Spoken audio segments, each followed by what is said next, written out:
Hey, AP Chemsters, this is Mrs. Vanderwooy again for the next installment of The Blank Wall. We're going to try to finish up Chapter 11 right now so that we can get done with this, so when we come back we can get ready for our test. We are doing 11.5, the boiling point elevation and freezing point depression. This is the effects of adding a solute into the solvent. So these are called actually colligative properties. These are properties that depend on the number of solute particles, but not necessarily what they are. So does it make a difference that it's sodium chloride versus calcium chloride? No, not really. We'll talk about those actual differences a little bit later on. But what actually happens when you put salt in water? Well, number one, if I tried to boil it, we have a boiling point elevation. What does that mean? It means that the temperature is actually higher to boil it than before. I was trying to upload a video that I took in class before putting this blank wall together, but it doesn't seem to be uploading, so we'll have to kind of hold off on that. But what I did is I boiled salt in water, and the temperature actually went up to 101.5, which is obviously higher than the normal boiling point of water, which is 100. So I was trying to show you that yes, when you put salt in water, the temperature actually is above the 100 degrees Celsius mark. And you may want to wonder why that happens. Well, again, it all goes back down to attraction. The idea of boiling point has to do with what we learned in Chapter 10. You might remember this graph that we showed in Chapter 10, which shows you the normal boiling point of water. So when you have a vapor pressure of 760 atmospheres at 100 degrees, or here, this is where you have the normal boiling point. That's where you have the equilibrium established, where the amount of water molecules becoming a vapor is the same as the number of vapor molecules becoming a liquid again. And so you have to have a certain number of gas molecules in order to do this. The problem is when you have a boiling water with a solute in it, remember what we said earlier, there's an attraction going on between the solvent molecules and the solute. So this means that it is less likely that these gas molecules are escaping into the atmosphere or into the, above the container anyway. And so you need to have a higher temperature to break yet more gas molecules away from the liquid to establish this idea of an equilibrium vapor pressure. Okay, so what else is affected by putting more solute particles into your solvent? Well, the freezing point depression. What does that mean? Depression means going lower. So you can actually have liquid water at temperatures below 0 Celsius. That's the basis on why they will salt the road, so that we will not have solid water, in other words, ice formed at lower than 0 Celsius, which is 32 degrees Celsius, or excuse me, 32 degrees Fahrenheit. But you can actually have a liquid water exist at lower temperatures. And so by putting these solute molecules into this solvent, meaning the water, that you can have a temperature lower than 0 Celsius. Osmotic pressure is the idea of you're having like a semi-permeable membrane, and that you can have things flow through this, and that's very important in biology, the idea of kidneys and red blood cells and whatnot. So the demo, again, didn't work. Sorry about that. It's still uploading according to my cell phone here, so I don't think we're going to be able to see that. All right, here's an actual explanation why the solution's freezing point gets lower.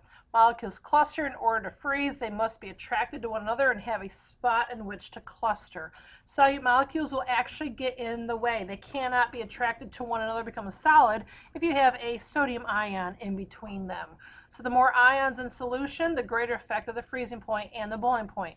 The solution does not have a sharply defined freezing point. A solvent does. This is very, very useful for separation purposes, that fractional crystallizations, how you can separate different liquids from one another. All right, so problem number 15, why do road crews put salt on the roads when conditions get bad? I kind of just told you that. And the next question is, does salting the roads work at all temperatures? Why don't you jot down your thoughts, and then we'll come right back. All right, so what did you say? Why do road crews put salt on the roads? Well, again, this is a freezing point depression. We are lowering the temperature at which the water remains a liquid so that it won't ice up and cause issues. It will melt the snow, it will melt the ice. The problem is, does salting the roads work at all temperatures? The answer is no. There's a certain temperature where the salt will no longer have that effect. We saw that this winter when we had the polar vortexes come through, and the salt really didn't help. They were using brine solutions, if you heard the weather, and beet juice of all things instead, because it was just too cold for the salts to work, that it would still freeze even though you had the calcium chloride on the roads. I believe, if I'm not mistaken, that the temperature, I think is around 18 degrees Fahrenheit and whatever that is in Celsius. All right, 11.6 is osmotic pressure. There isn't really a whole lot to say about this. Osmosis, if you remember from biology, is the flow of solvent molecules into a solution through a semi-permeable membrane. Again, think about those red blood cells and what it means to be hypertonic and hypotonic. Osmotic pressure, the pressure necessary to keep the water from flowing across a semi-permeable membrane.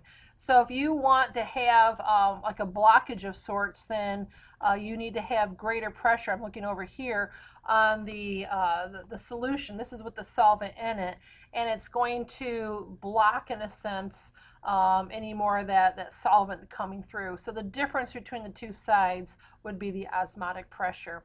In an AP class, I don't think there's a whole lot said about this. There used to be a whole bunch of math that went along with this, but this is the first year where they've taken the math away. So this has actually gotten a lot quicker to go through this. All right, so this is the last section in chapter 11 that we'll need to talk about, and it's again colligative properties of electrolyte solutions. Now, what's an electrolyte? Electrolyte breaks up into ions in the solution, therefore causing the flow of electricity. So what we're really talking about, colligative properties of solutions that contain ions.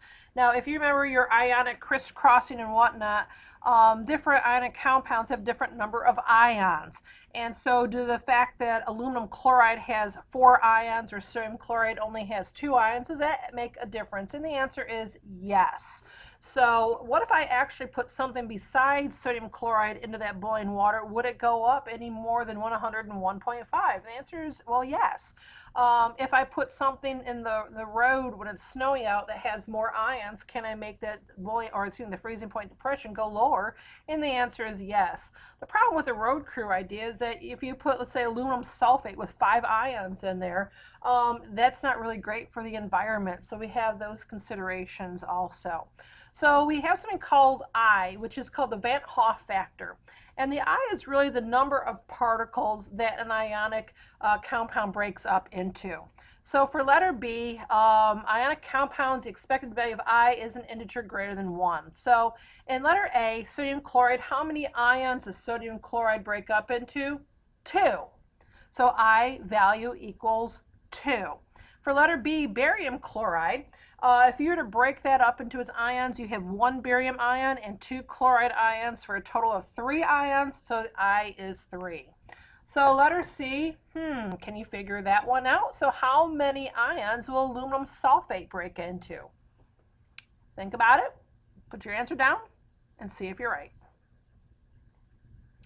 Okay, if you got 5, you're right. You have 2 aluminum ions and 3 sulfate ions, so I is 5. So really, if it weren't so bad for the environment, if you'd put aluminum sulfate down during a polar vortex, we might actually have a little more success and perhaps beet juice. Letter D, now think about what letter D is. Is D ionic? Is D an electrolyte? The answer is no. So that is actually sugar. Does sugar break up into separate parts when you put it in water? No. So I is just 1. You have 1 molecule. It doesn't break up, so I is just 1. So it'll have less of an effect putting it in water to boil it or to freeze it than even salt would. It would have an I value of 1. So incorporation of the Van Hoff factor and colligative properties, if you scroll down here, here's a picture of the ion pairing of sodium chloride. So what I'd like you to do is draw a picture of what if you put calcium chloride dissolved in water. Take a few minutes out. I'll put my great artistic rendition on the board and you can compare answers. All right, so you can tell I'm not an artist. All right, we know that. So what's going on here? I made my green to be the chlorides and I made my blues to be my calcium. Couple things to note. Notice I had four chlorines to two calciums. That's because the ratio of calcium and chlorine is 2 to 1. So I have two chlorines to one calcium. Now, I also tried Not So Hot to show you that in this case here is my negative chloride. Notice I tried to put my two hydrogen ends closer to the negative chloride. That's because the hydrogen is partially positive in the polar molecule. Notice over here in my calcium end, I tried to have the oxygens closer to the positive charge of the calcium because the oxygen is partially negative. Therefore, it's going to be closer to that positive calcium ion. So again, I'm not a great drawer. I think you can tell that. Here I have a couple of molecules of water that didn't get attracted to any of them. Oh well, they can try another time. So here's the difference. This has a 1-to-1 ratio of sodium to chlorines. This has a 2-to-1 ratio of chlorines to calciums. Now, what's the effect here? Here I have more water molecules unattached or not attracted to ions. Here I have more water molecules being attracted to the ion. So what is the effect of having a greater I factor? So why don't you think about it and answer the question. Okay, did you have a chance to do letter D? Well, what is the effect of putting ionic compounds with larger I factors in solution? You have more water molecules being attracted. So if you have more water molecules being attracted, you have to add more energy to the system to break them off, to make them boil, so the boiling point goes even higher.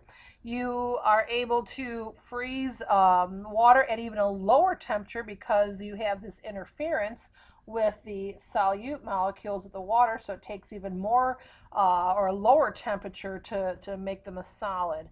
Problem number 16, why is calcium chloride used on roads and not on sodium chloride? Go ahead and answer that and I'll give you the answer.